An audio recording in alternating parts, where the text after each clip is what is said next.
uşağı bağçaya vermək barədə dinimiz nə buyurur? Əleykumussalam və rəhmətullah. Emil müəllim, baxın, əgər desək ki, şəri baxımdan haramdır, günahdır, xeyr, belə bir günahlığı yoxdur. Düz. Amma əslən İslam dinində bu məsləhət hesab olunmur. Niyə?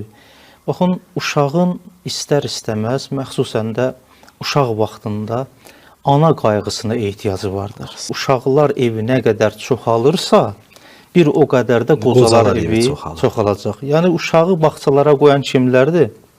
Ata, analardır da. Ki, işləyirlər, vaxt eləyə bilmirlər. Uşağın məhəbbəti ehtiyacı var, uşağın ata qayğısına, ana qayğısına ehtiyacı var.